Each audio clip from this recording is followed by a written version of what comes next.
Welcome to the Meta Woman podcast. We address the issues, opportunities, and challenges facing women in the development of the metaverse, the biggest revolution since the internet itself.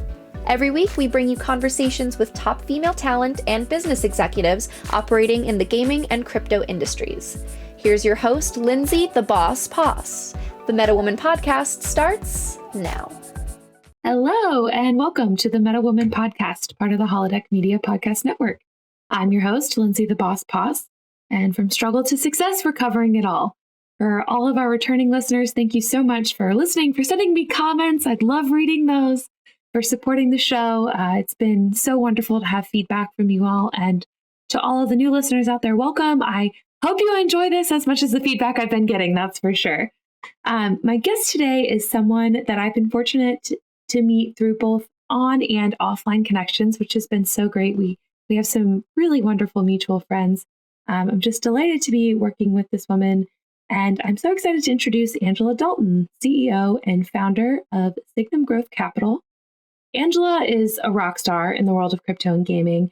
Way too many accolades to name here. One that was recently announced is that she has officially joined the board of directors at FaZe Clan, as she calls it, the creme de la creme of the esports brands. Angela, I can't wait to dig more into your background and just talk more about the things that you've been working on.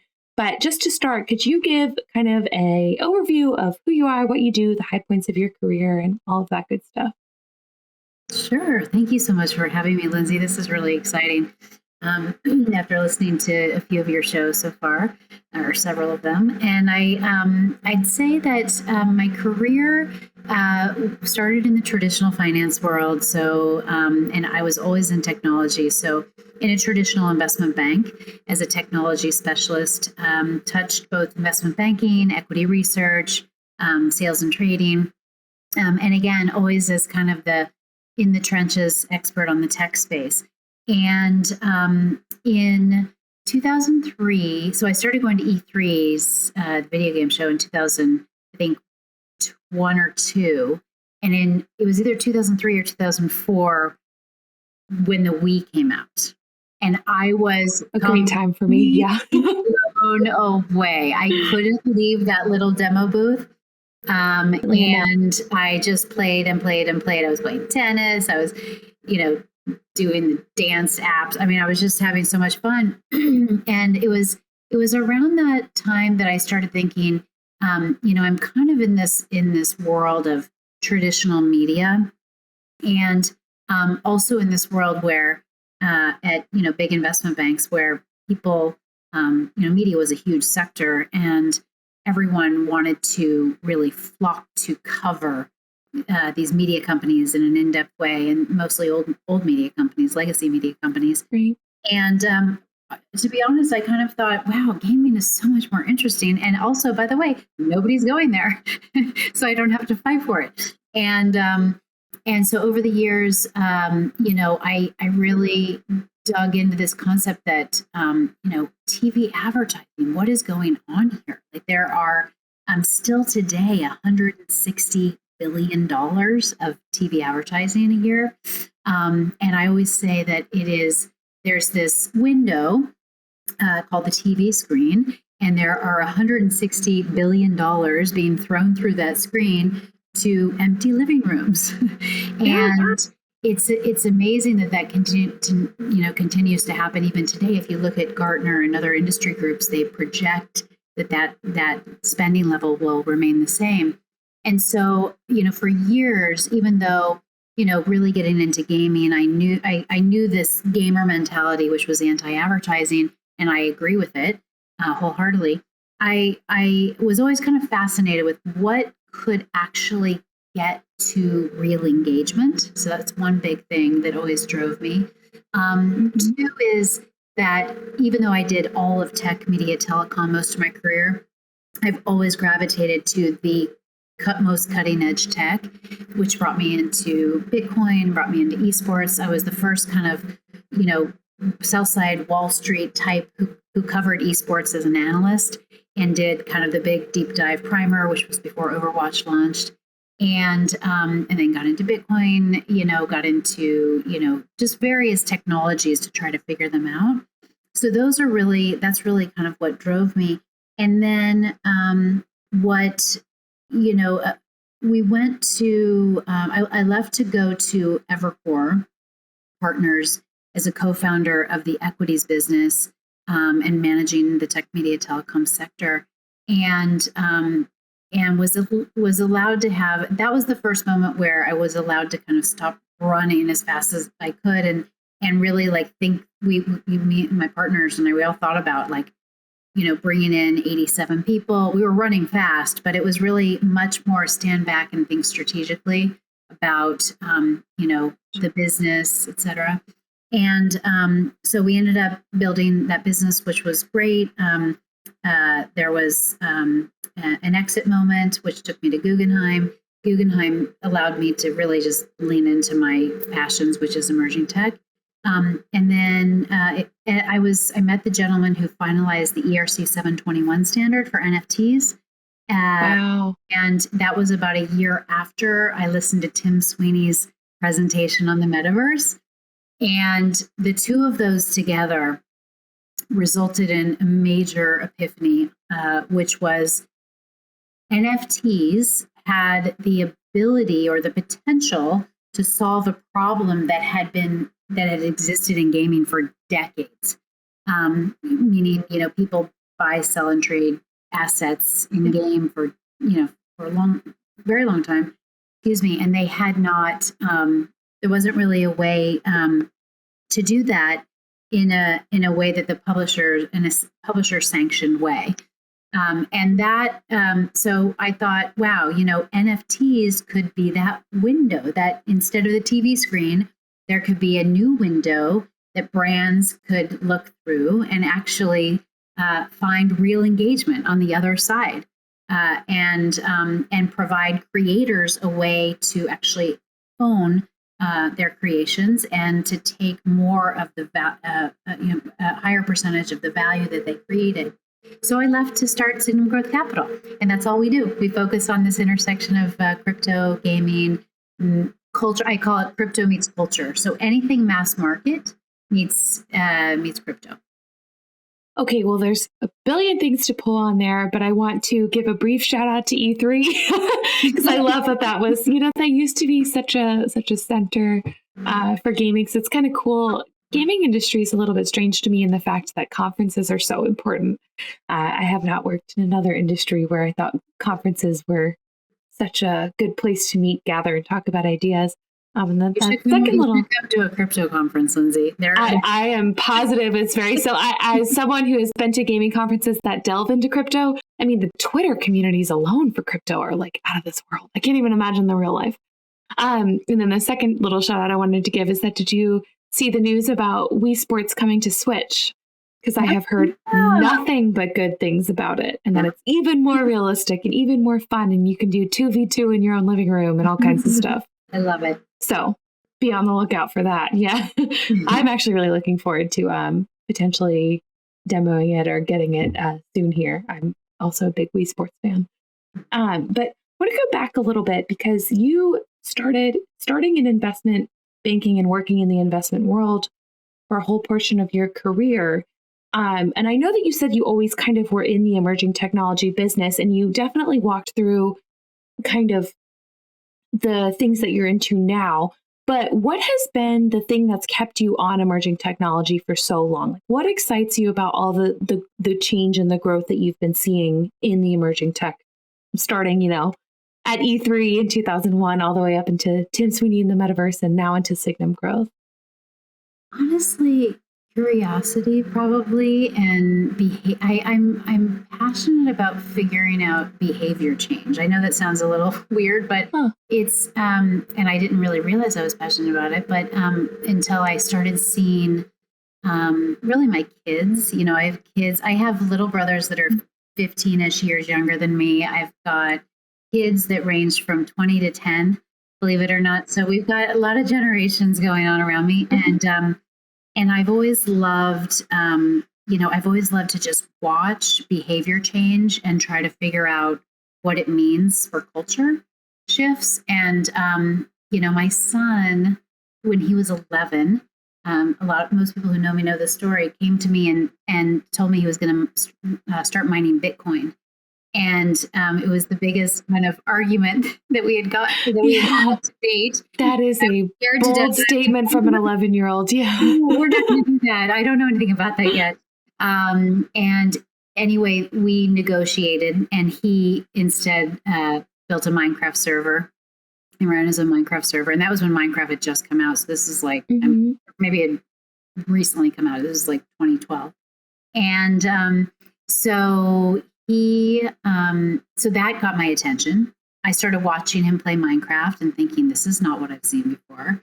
This is different. There's no bad guy. There's no, you know what I mean? And it was just a lot of building and constructing. And then I also saw this shift in his own relationship with his friends and his own ability to communicate. He was, all of a sudden on Skype all the time, quickly articulating his thoughts, which I hadn't seen him do. And I saw so many benefits from this creativity and collaboration, like the creativity, collaboration, and just the ways, the negotiations that were happening. All of those felt like pretty big behavioral shifts for that generation. Again, he's now 20, and so that was a big one for me. He was a gold ranked League of Legends player, which most moms don't brag about, but I brag about that all the time. Yeah, why not? I think we're finally getting to the point where everyone's bragging about those kinds of achievements. I hope so. Yeah. That was also like the team aspect of it, and then my daughter, who is more of a analog artist, she's not digital, she's analog, but just this collaboration and creativity, and Tim Sweeney's kind of mantra of developers to the front of the line, creators to the front of the line. That's a big cultural shift and behavioral shift. Yeah. So what do you think about, and this is a little off topic, but what do you think about offices in the metaverse then? I've seen a lot of competing ideas. One of the things that is a little bit odd for me is I've been work from home for, since the beginning of March 2020 now. I haven't had to go back into an office, and I frankly love being work from home, as do I think a lot of people who have made that shift. And I've seen a lot now about, I know that Facebook just announced kind of a bigger virtual office in Horizon Worlds, and we're seeing more of that. And I don't know that I would want to put on a headset in my home. I don't know that every experience is going to be translated well into the metaverse, but I'm curious to get your thoughts specifically on that, because there is obviously an in-person aspect to the collaboration and the creativity that I think could potentially be captured in the metaverse. But yeah, I would just love to hear your opinions on office life in the metaverse. That's something that we talk a lot about entertainment, and that's the fun stuff, the exciting stuff. What about the kind of day-to-day stuff where we rely on communication and collaboration and creativity? Like, what does that look like? Yeah, so I think that the uncanny valley is real, and I think that there's an aspect to virtual work, virtual activity that I almost feel like Zoom has leapfrogged a lot of the technology advancements that were made in that. Really? Yeah, it sounds a little strange, but I feel like we weren't really used to being one of many squares on a screen and conducting a meeting. I mean, I remember in early COVID, my grandmother passed away very sadly, but we pulled off the funeral, and it was authentic, and we could see each other's faces and emotions, and I think for real connection to happen, I think Zoom, we were zoomed into the metaverse. Like I always say that we had this moment where all of a sudden we had multi-sensory activity going on Zoom. And I think that led to us wondering whether or not we had met in person or just on Zoom. And the reason we have that multi-sensory experience is because we can see expression. So a couple months ago, So I am a theme developer for ARK Invest, and we're advisors to ARK Invest and Kathy Wood as well. And I just love the team and the ethos there. And we have a brainstorm every Friday for 2 hours, which I would love for you to join, Lindsay, by the way. Very cool. And, yeah, that's it's really neat. It's such a mind advancing kind of 2 hours, my favorite 2 hours of the week. Great. And I did an experiment. I created an avatar. I spent quite a bit of money on my avatar to look really perfect. And I that was my first meeting. I used it there, and then I committed to using it for a week in meetings. And it looked too much like me, but not enough like me, that I concluded Uncanny Valley. I might as well just just use Zoom. Like, you can see my face.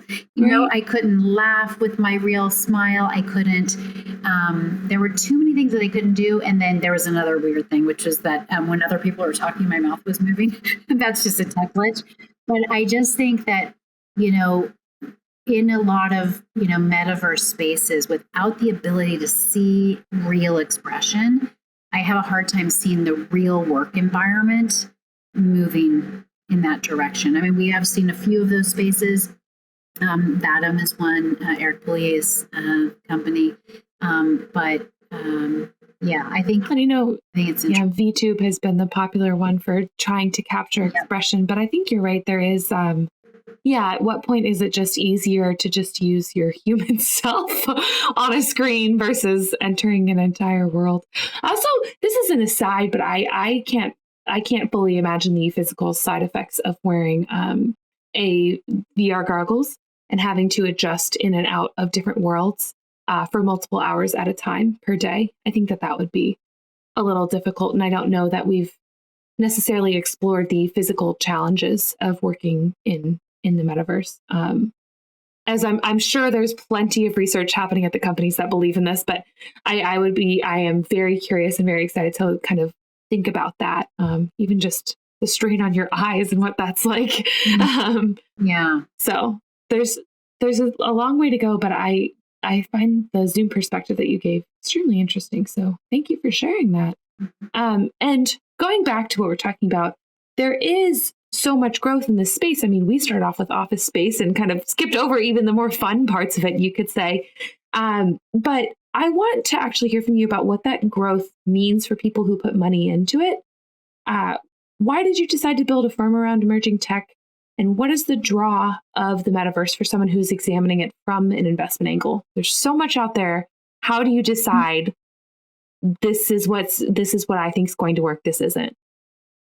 That's a really great question. So we have organized some funds around later stage investments. When we started the company, my number one goal, this kind of sounds strange because everybody who knows me knows that I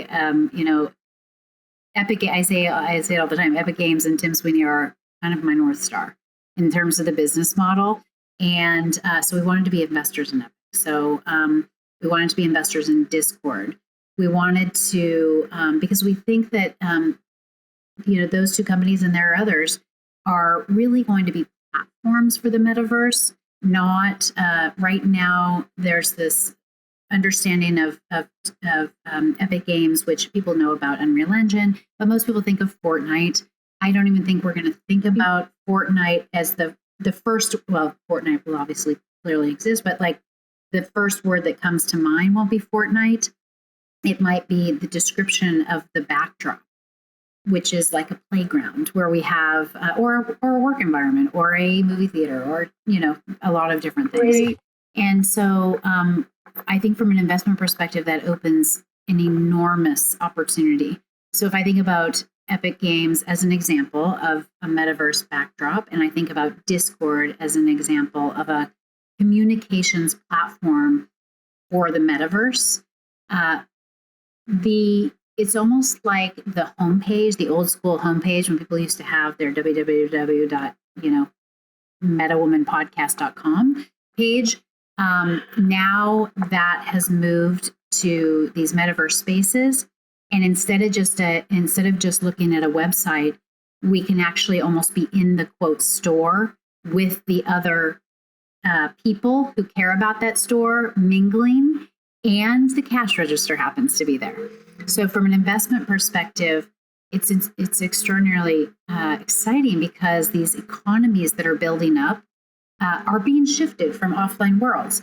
And so I want to be invested in those spaces, literally, where new economies are bubbling up, because I think that we've seen it, we've just seen the 0 to 1 moment, that from the beginning to, this kind of, bend in the S curve in the early days is pretty dramatic.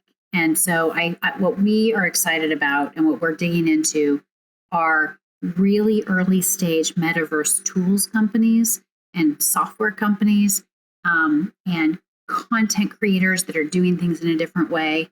And then really the other end of the barbell, which are these later stage backdrops for the metaverse, where we believe several companies have a real lead. That makes so much sense. I wanted to there's a piece I wanted to talk about a little further. Oh, and that was that the Epic announcement with Lego and oh gosh, Sony. I was totally blanked on the 3 companies that were part of that now. But are you, and this is a question I've asked of guests before, are you thinking of and this is honestly, this is a consistent business pattern we see.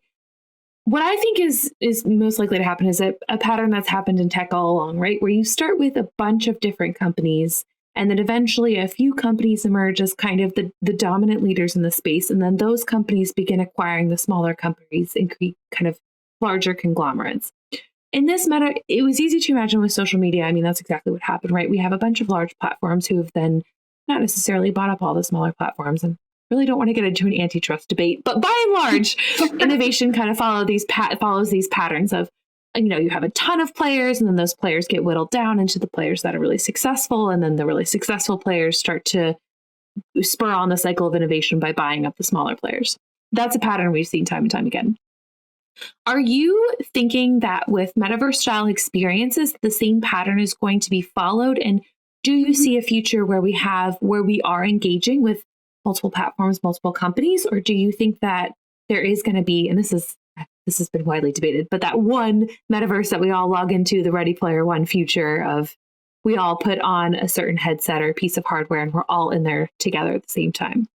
Can I just say really quickly that I love your style of interviewing, because this was not one of the questions, but this is just an authentic conversation, and I love it. For all the listeners out there, I send a list of questions and then I ask maybe 3 out of 10.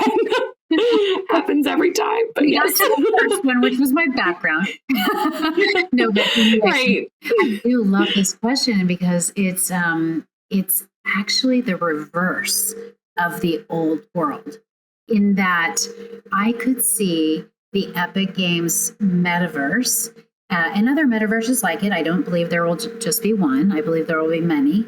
But I could see the backdrop, the playground, the whatever you want to call it.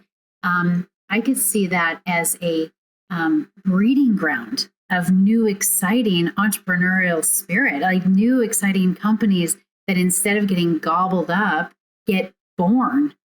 You know what I mean? Like, I think it's going to be a spark of, that it's going to light a fire under entrepreneurs. I mean, it's going to bring more kids, more adults, more people generally to these metaverse spaces to create real companies where they can make real money, and they can, hire people and create new products and sell new products, and maybe even sell products to other companies that are down the road in the metaverse from them. So I view it as as really the opposite of the old school gobble up every company and roll it in. As soon, like I call the what we all in public markets refer to with Facebook is just the whack-a-mole strategy. Like, as soon as Instagram looks interesting, like bang it over the head, and that's a great name. Bang it over the head and bring it in, bang it, and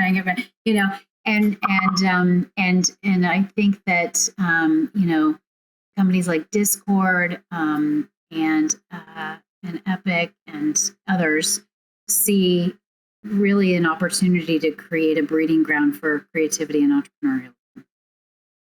That's definitely been shown so far, and it's not without its own set of issues. That's for sure. And there's been some really amazing reporting around that with Roblox in particular. But I do like this idea, and this gets into what this podcast is about, right? That a lot of the barriers are then removed, even as you mentioned, age barriers.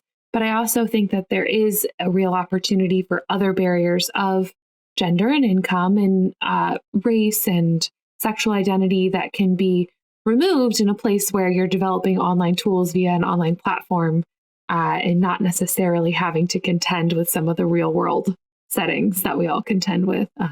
That's been a popular topic of conversation here and elsewhere. So I'm sort of enthused about that portion of the changing way we're thinking about tech development.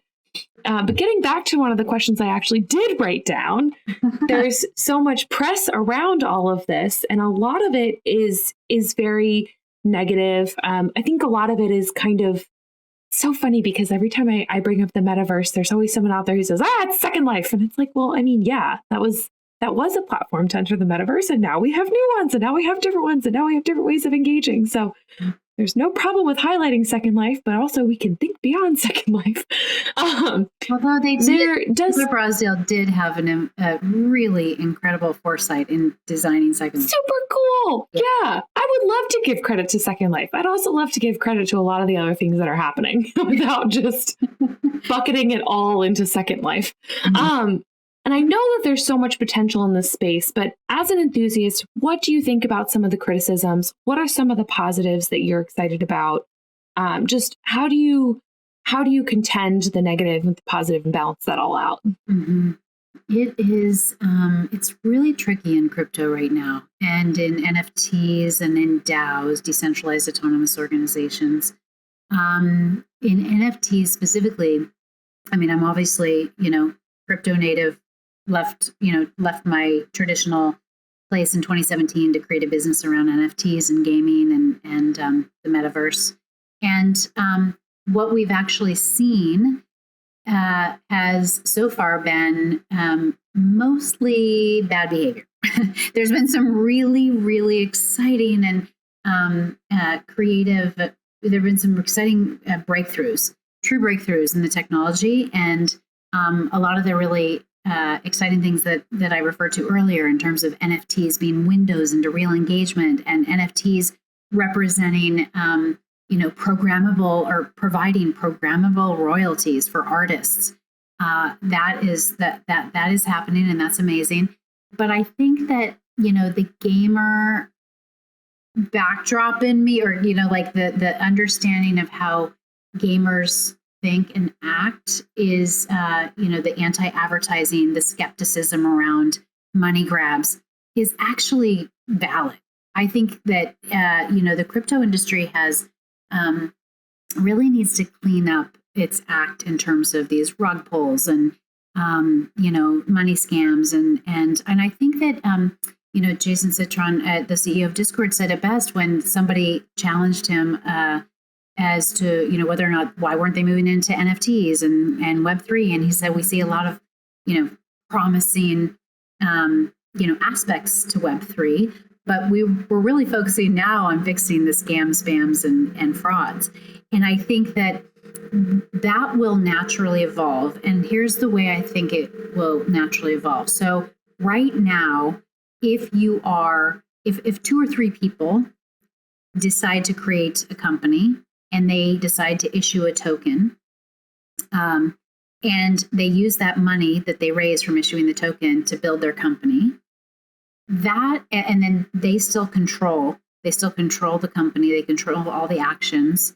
And if that token is publicly traded on an exchange, for example, that's no different from a company, in that there is an information balance between the founders and the general public, right? And there is a publicly traded token that represents the ownership of that project or company. And I think that the onus is really on those founders to live out the ethos of crypto, which is decentralization, in my view, and which is, and even if you don't believe in pure decentralization, which in gaming, I don't believe that I don't think it's possible to start as decentralized. I think things naturally evolve, the networks naturally evolve to be decentralized. But still, in that process of moving to decentralization, what we're going for here is democratization, like democracy. We're going for bringing in people that never had access before. We're going for this concept of creators and developers to the front of the line. We're going for transparency. So if we're going for democratization of finance and value creation, and we're going for self-sovereign wealth creation, we're going for all of these ideals, then we need to see founders who are also transparent about their ownership, their operations, and the idea that if you see one of these pump and dumps, you have to be asking, is this even what we set out to do? And the answer is no. This is totally gotten off piste, in my view. So I think we're going to get there, and I think that's going to come from disclosures, better communications with the public. Having had a 20-year career in securities, it's just really important to disclose what you're doing and to have meaningful communications with the public if you have a publicly traded token which represents ownership in your company. So I used to work in tech policy, and there's the tech policy nerd in me is just screaming with questions about regulatory approaches. But I don't want to get into that because that's going to lead us down a wild rabbit hole. And that's a conversation that we can have offline. To be aware of what your congressional folks are up to when it comes to the crypto space and how they could potentially damage it with some of their approaches. So everyone, go look it up if you haven't already. There's some congressional folks who are working on very good things and some ones who are not. So, and we will leave it at that. But I also have never heard such a true explanation of growing pains that didn't relate to physical ones, because that the whole time you were speaking, I couldn't help but think growing pains. These are all growing pains. And so hopefully once things get bigger, there's also some improvement there. I wanted to push a little bit, though, on the esports and gaming piece, esports and crypto piece, because I want to hear from your experience what some of those nexus points are where the two overlap very well. We talked a little bit about skins trading, kind of digital asset types of things. But what other ways of, fan engagement, player-based growth, Twitch growth, even streaming growth, esports, pro leagues, amateur leagues, how do all of those in your mind relate to crypto? What are some of the opportunities you see there? Yeah, so there are so many. I'll just touch on a few. So one, I think obvious one is, the NBA Top Shot lookalike, which is all of the moments in esports and all of the, whether it be, winning an award, whether it be a great moment in gaming, whether, it be, a great promotion. There's so many moments. And so I think that all of those could be NFTs. And I think that they would have the same kind of value that, a 3-point shot, in the basketball court have. And I think that, and I also think that the esports business model is challenged. I thought esports would be first. I really did. I thought back in 2017, I thought, well, esports will clearly lean into this first because their business models are challenged in terms of, making money. And this is a no-brainer way for them to just add on revenue at almost no cost. And, tokenize, like you said, skins, digital assets. I hadn't thought of moments until NBA Top Shot, but and they haven't because I think of the skepticism around NFTs and the money grab aspect of it, which I totally get. And I think that the other big thing I see is brands. I see we got involved very early with mythical games. in LA, and I loved one of my favorite moments in watching the development from the seed round when I met John Linden at a demo day in LA, which was amazing. And from those early days to now, one of my favorite moments is when they launched the Blanco called Sharky, which was the Burberry Blanco, and I bought the pool shoes and I bought the armbands, and the idea of having a Sharky character in my game, they sold out in seconds, and that is a big shift because it's not the kind of advertising that gamers hate and that I do not like, and the reason why I do hope the metaverse evolves or grows up in a way that is completely different from the Facebooks of the world and Googles and the advertising based models. I hope we leave that for dead because I think advertising creates this conflict of interest, this human conflict of interest between creators and their fans. But I don't think that brand engagement in fun creates an inauthentic human conflict of interest. Because I think that as back in 2017, what I used to say was, I want to take my Gucci bag from the holiday party to the Mario party.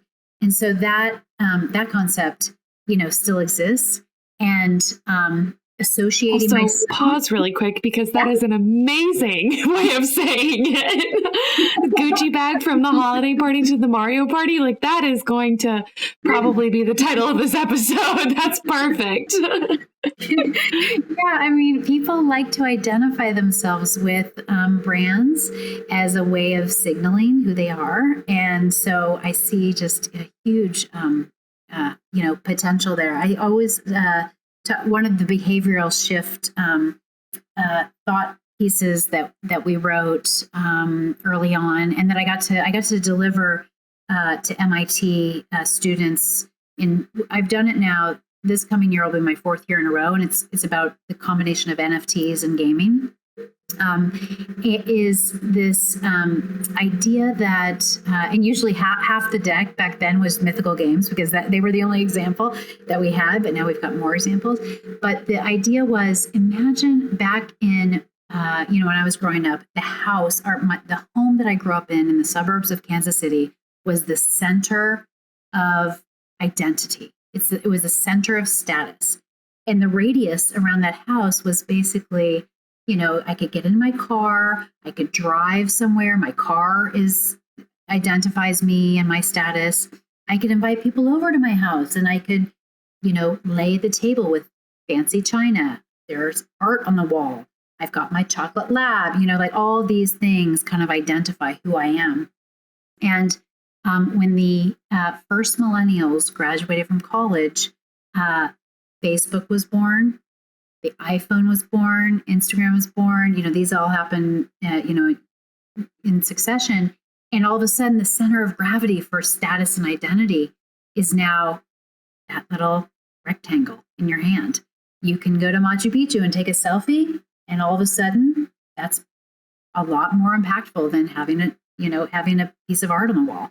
And so this explosion of mobility that we all got to experience, and the velocity that came with that, if I can rent the runway next weekend, send it back, run another dress, take a selfie, here I am. And in the new world that we're going into now, I'm very excited, because that interim, that adjustment phase, I guess, or I don't know, interim step, the beginning was physical and physical world. The interim step was digital representations of physical. And the new world is digital on digital. So I'm really excited about that move to that fully digital space. And I think what it'll include for all of us is just the digital version of that house back when, kind of like the one I grew up in Overland Park, Kansas. It's going to have the wallpaper I choose. I see it with my 10-year-old, and I have been playing Roblox together for years. And she's just kitted out. She's got her space, and she's having lemonade stands, and she's got outfits galore. And, so I think I love that we started with esports and wound up in kind of identity factors. That was very fun to listen to. So. I mean, brands are so important for esports. Such an important part of the business. It was a logical transition. I was not criticizing at all. It just was a very, very fun to listen to you talk about all the possibilities. We've kind of circled around this topic too, but I do want to end with a discussion on your career as a woman. Especially starting in investment banking, I'm sure you have several stories.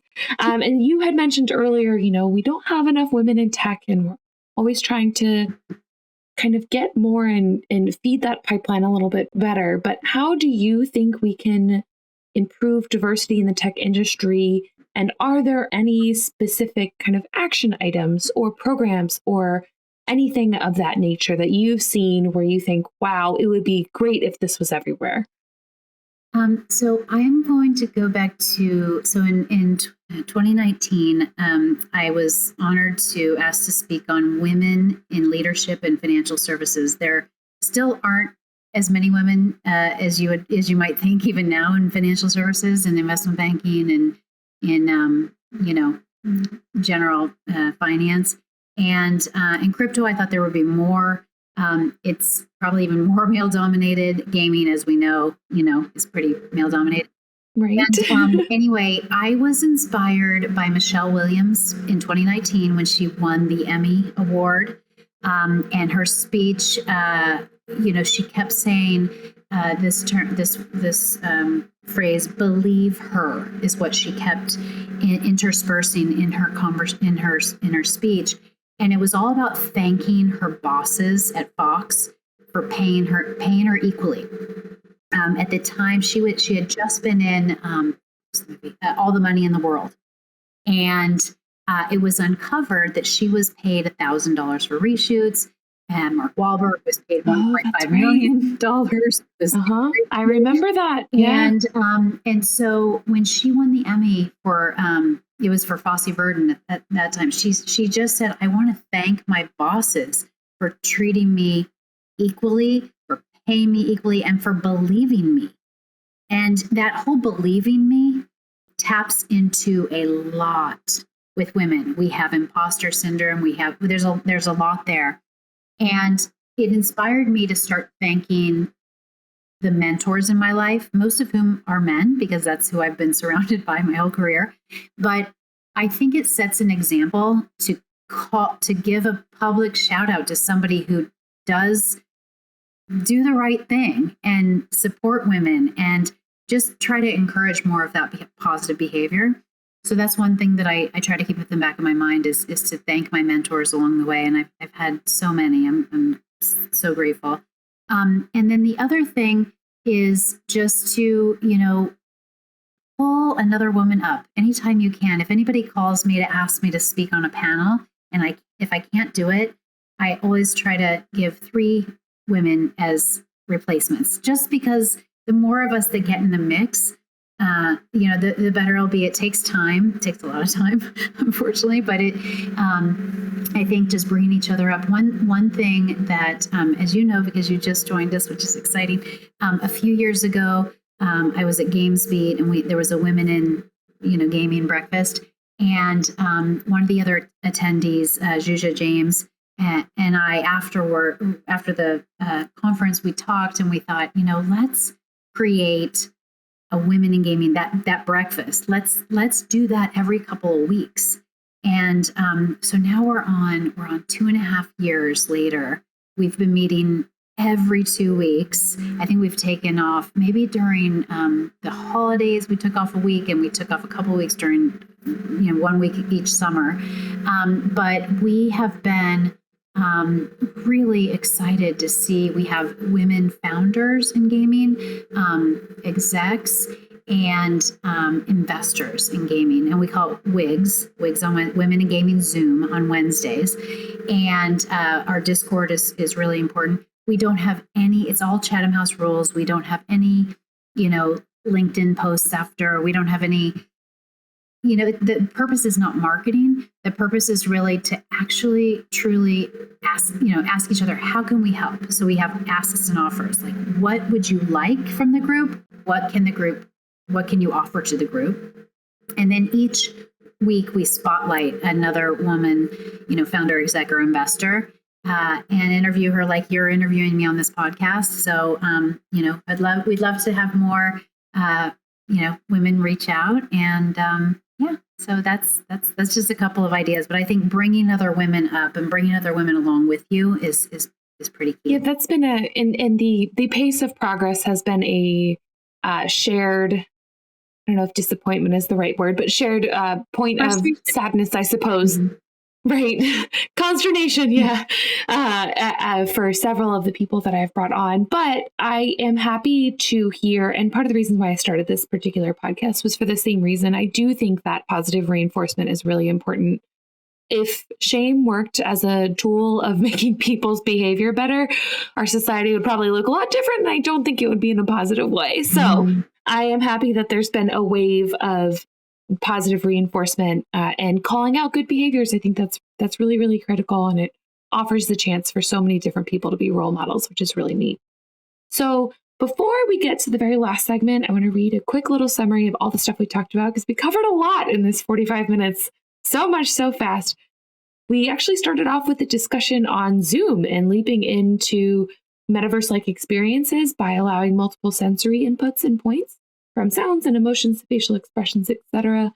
But basically, that was our first mass entry point into metaverse-like experiences, and allowed us to be ourselves, which is really going to kind of change the way we think about digital avatars and interacting digital spaces.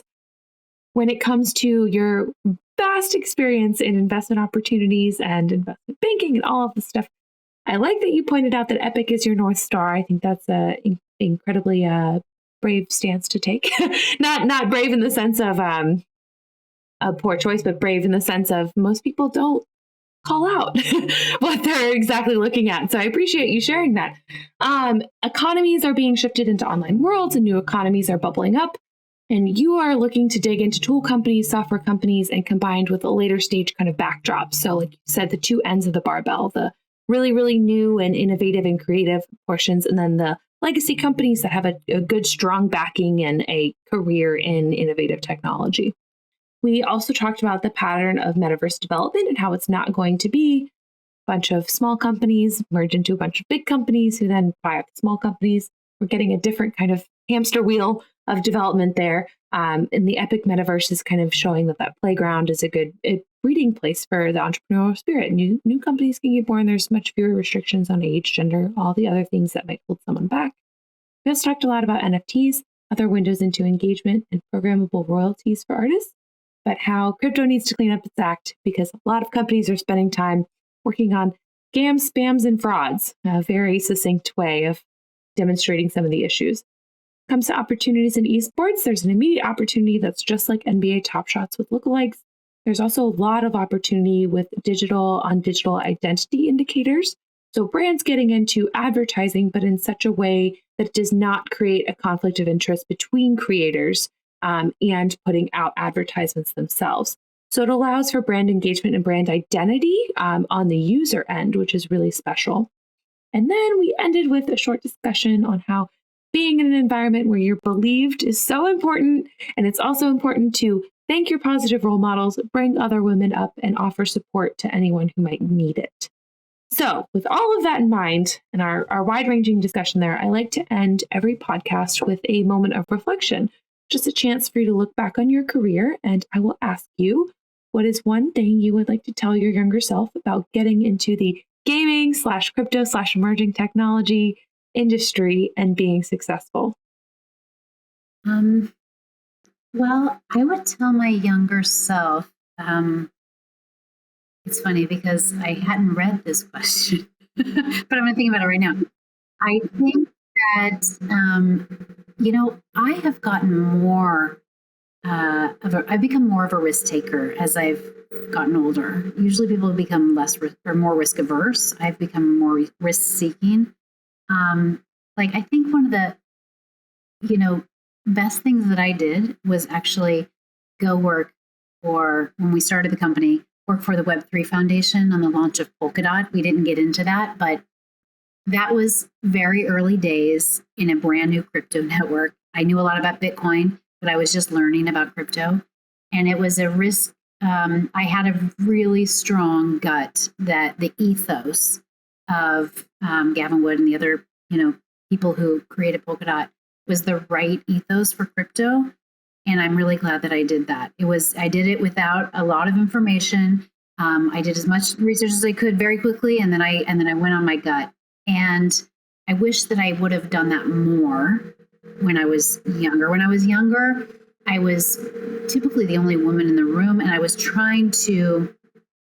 went down the conservative route most of the time because I thought, well, unless I know everything, I'm not going to come out and say what I think, unless I really have every single detail, unless I, and by the way, also I've got like all these student loans. And so I'm going to get a really good paying job and I'm going to work my way up. And it's just so liberating to be an entrepreneur and to go with my gut more. I used to be more analysis, and I love numbers as much as the next person, but I used to lean into the quantitative analysis more. Now I lean more into the qualitative and into people, because I learned over the years that the hunch on people is the thing. Like that is the thing. That's how I know I'm on the right path, is if I'm with the right people. Oh, well, I love that. And as someone who was sort of part of the Great Resignation, and I left my job in 2021, and it's been a scary world, but it also has been more fun than I've ever had. So that is really, really wonderful advice. And that was something that I personally needed to hear. So thank you so much. Lindsay. I'm so excited to listen to you. And also in the business of esports, you provide such a great perspective. And so I really, want to say thank you for all the work you're doing.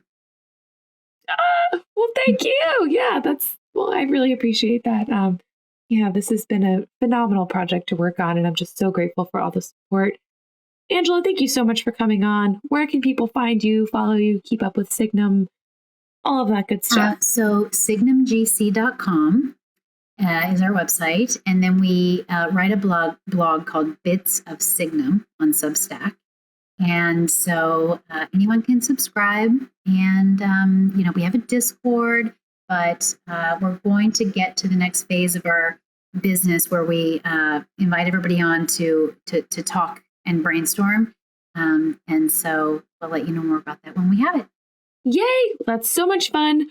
For all of our listeners out there, please be sure to leave those 5-star ratings and reviews, or just send me your really nice comments, or come on this podcast and compliment me here, as Angela has just shown. Be sure to check out other holodeck podcasts, including Meta Business, for all the metaverse finance stories you could ever want, and Business of Esports for interviews with industry leaders. I'm on Twitter, Instagram, and LinkedIn at Lindsay Poss. You can catch me Wednesday nights on the Business of Esports live after show, and you can catch this podcast in your feed every Tuesday, but sometimes Wednesday. And we will see you next week. Thanks for joining us here on Meta Woman. Make sure to subscribe to this podcast everywhere you get your podcasts, leave a 5-star review, and tell your friends, family, and colleagues all about us. Also, make sure to follow Meta TV on all socials to get more of the best metaverse content anywhere. Tune in every week for another episode of Meta Woman.